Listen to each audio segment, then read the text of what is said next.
में एक राजा शासन करता था। वह अपनी प्रजा की देखभाल अपने पुत्र के समान करता था। उसकी एक कन्या थी जो अत्यंत सुंदर थी। वह इतनी मनमोहक थी कि उसके जैसी सुंदरता पूरे पृथ्वीलोक पर कहीं और देखने को नहीं मिलती थी। उस राज्य के निकट एक बहुत घना जंगल था। उस जंगल के रास्ते से लोग एक राज्य से दूसरे राज्य की ओर जाया करते थे। ये जंगल दो राज्यों की सीमा के बीच पड़ता था और इसे पार किए बिना दूसरे राज्य में जाना संभव नहीं था।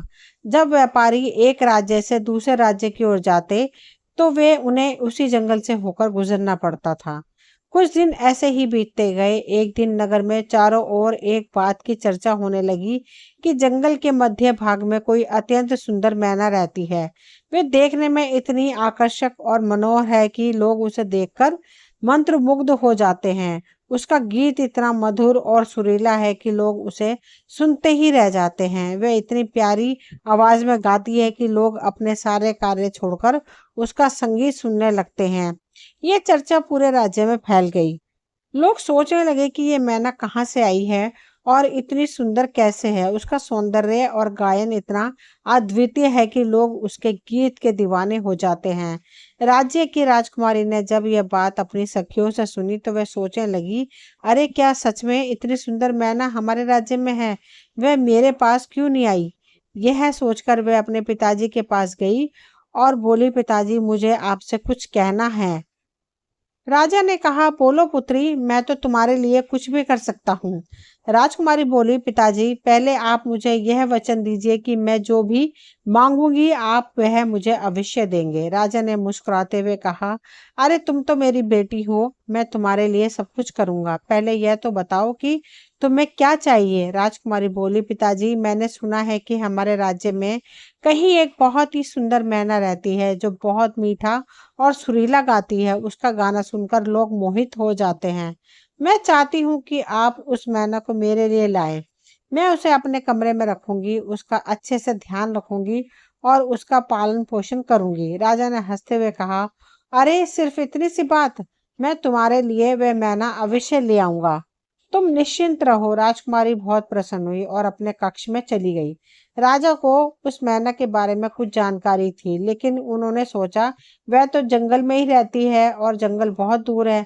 मैं खुद वहां क्यों जाऊं? मेरे राज्य में तो बहुत से योग्य लोग हैं, वे जाकर उसे ला सकते हैं। यह सोचकर उन्होंने अपने सेनापति को बुलाया और कहा, सेनापति तुम उस सुंदर मैना के बारे में जानते ही हो। हमारी राजकुमारी उसे अपने पास रखना चाहती है, इसलिए तुम जंगल में जाओ और उस मैना को खोज कर ले आओ। यदि तुम यह कार्य सफलतापूर्वक करोगे तो तुम्हें बहुत सारी सोने की मुद्राएं दी जाएंगी। राजा के आदेश और सोने की मोहर के लालच की वजह से सेनापति राजी हो गया। राजा को प्रणाम करके वह उस जादुई गीत गाने वाली मैना को ढूंढने के लिए निकल पड़ा। उसने जंगल की ओर कदम बढ़ाया। जंगल सुनसान लग रहा था। जैसे जैसे वह आगे बढ़ता गया चारों ओर का दृश्य उसे सुंदर लगने लगा। चारों ओर फूल खिले थे और उनकी खुशबू से वातावरण महक रहा था।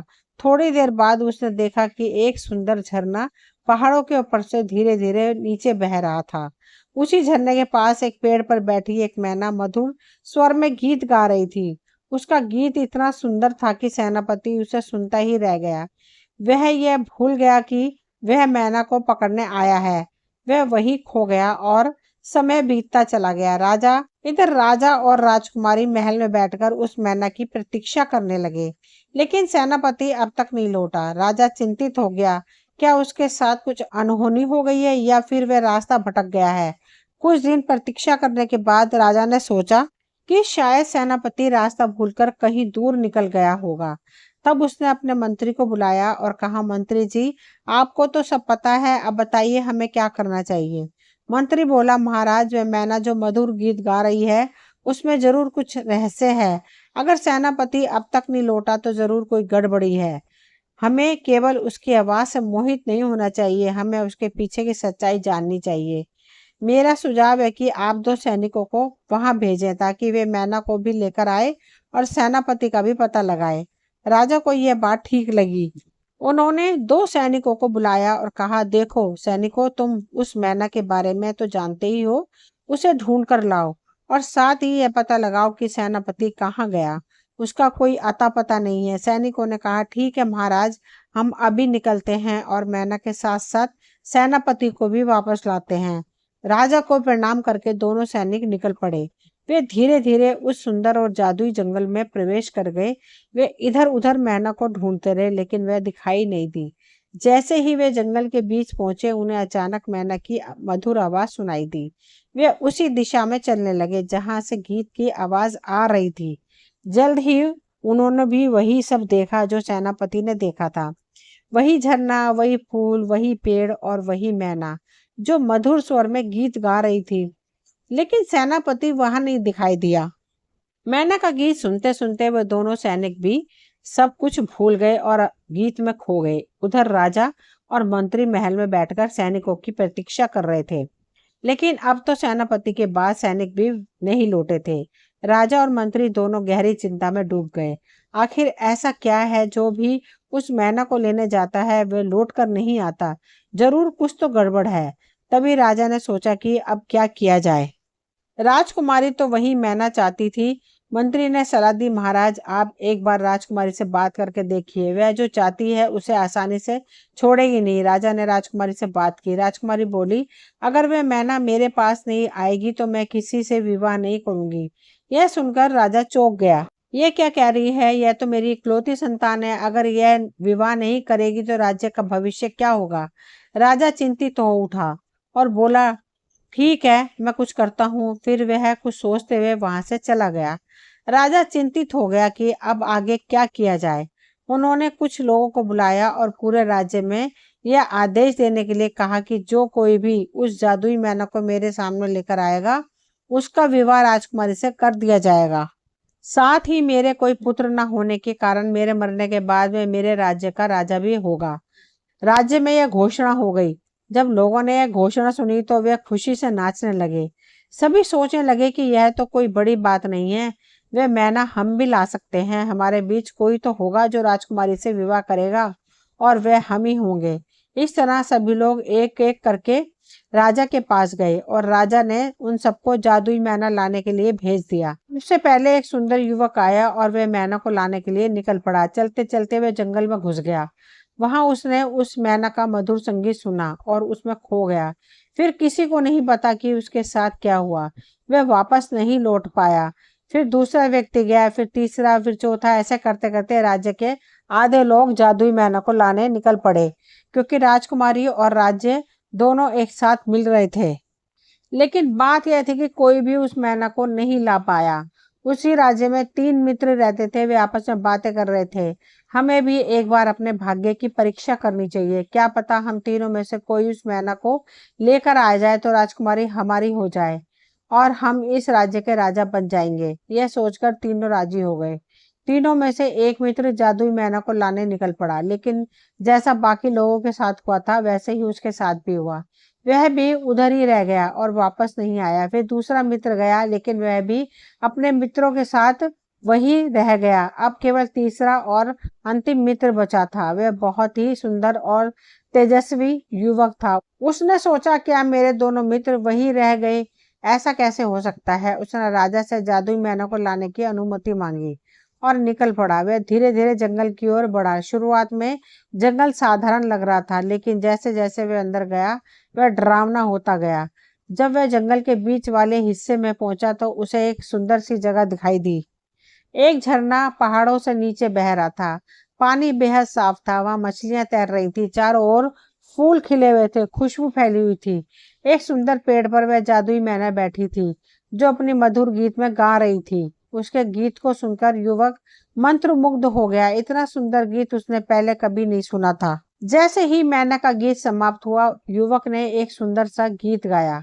उसकी आवाज इतनी मधुर थी कि मैना भी उसकी ओर आकर्षित हो गई। वह उड़कर युवक के पास आई और उसके सामने बैठकर उसका गीत सुनने लगी। दोनों बहुत सुंदर गीत गा रहे थे, जैसे कि वे पुराने मित्र हों और बहुत समय बाद मिले हों। गीत समाप्त हुआ तो दोनों बातचीत करने लगे।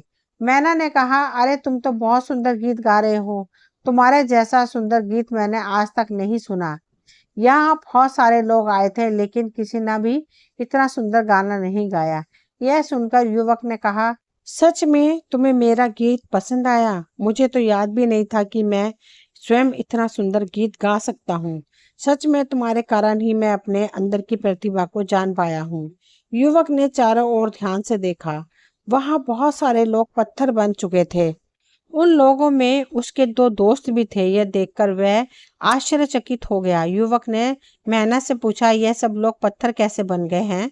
मैना ने कहा, यह सब मुझे बलपूर्वक ले जाने के लिए आए थे। मैं उसे पत्थर बना देती थी। कोई मुझसे प्यार से बात तक नहीं करता था, इसलिए मैंने सबको पत्थर बना दिया।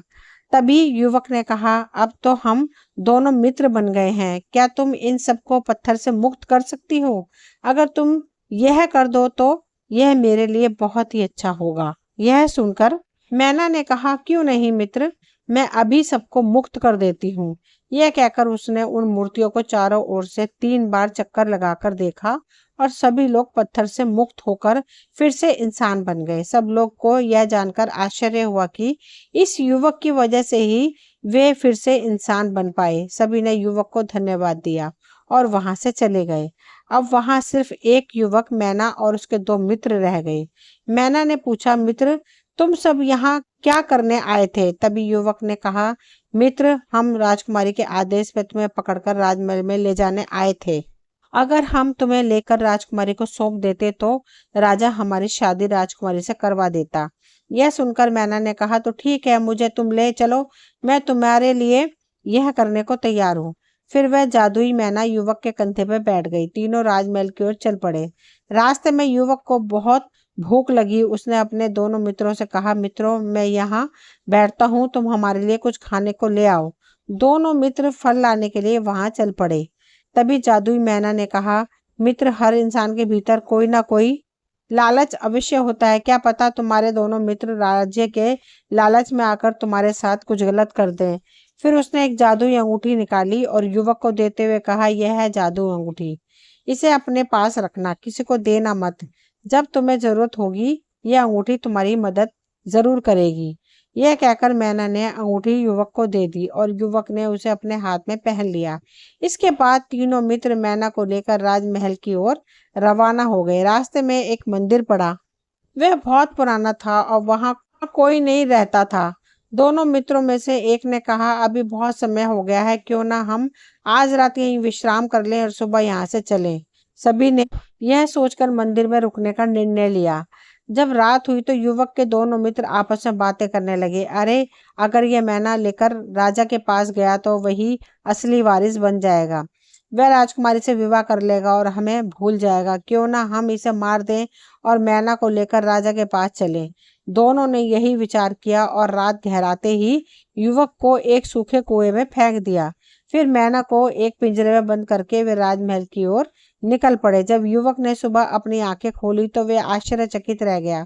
उसने देखा कि वह एक कुएं के भीतर है, लेकिन उसमें पानी नहीं था, लेकिन वह ऊपर ही बैठा हुआ था। लेकिन यह क्या, उसके सामने तो एक भयंकर राक्षस बैठा हुआ था। यह देखकर वह घबरा गया और डर के मारे कांपने लगा। वह चिल्लाया, अरे तुम कौन हो और मैं यहाँ कैसे आ गया? तभी राक्षस ने कहा, मालिक आज से आप मेरे स्वामी हैं। याद कीजिए, उस मैना ने आपको एक जादुई अंगूठी दी थी।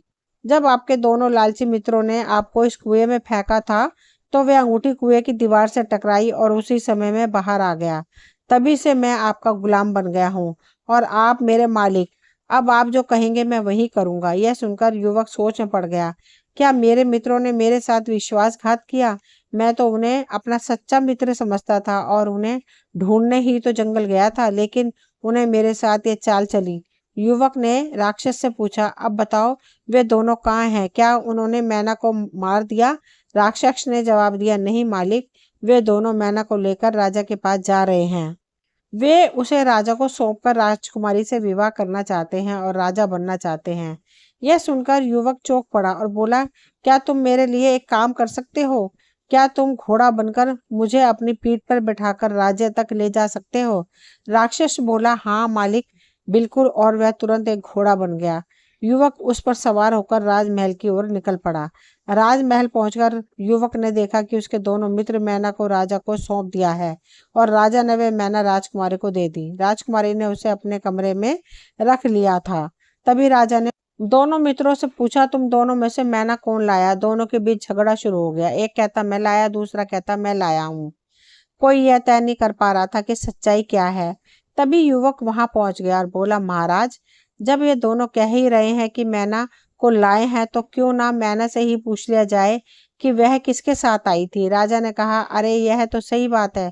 उसे देखकर दोनों लालची मित्र डर के मारे कांपने लगे। वे मैना आई और बोली, महाराज, आपको कुछ कहने की आवश्यकता नहीं है। यह कहकर वह उड़कर युवक के कंधे पे बैठ गई। ये देखकर सभी आश्चर्यचकित रह गए और समझ गए कि यही युवक मैना का असली मालिक है। दोनों मित्रों ने लालच के कारण झूठ बोला था। फिर सबने पूछा, इन दोनों विश्वासघाती मित्रों को क्या दंड दिया जाएगा? राजा ने कहा, पहले शर्त के अनुसार तुम राजकुमारी से विवाह करो और इस राज्य के राजा बनो। फिर तुम्हारी इच्छा के अनुसार इन्हें दंड देना। फिर क्या था, युवक का राजकुमारी से विवाह बड़े धूमधाम से हुआ और वह राजा बन गया। जब दंड देने की बात आई तो युवक बोला, वे मेरे पुराने मित्र हैं, मैं उन्हें क्षमा करता हूँ। फिर दोनों मित्र शर्मिंदा होकर राज्य छोड़कर किसी दूर देश की ओर चले गए। युवक अब राजकुमारी और जादुई मैना के साथ खुशी खुशी रहने लगा। दोस्तों, ये थी आज की कहानी। मुझे उम्मीद है आपको कहानी पसंद आई होगी। अगर कहानी पसंद आई हो तो प्लीज़ चैनल को सब्सक्राइब करें, वीडियो को लाइक शेयर करें, कमेंट करें। मिलती हूँ अगली कोई नई कहानी लेकर। कहानी सुनने के लिए आप सभी का तहे दिल से शुक्रिया।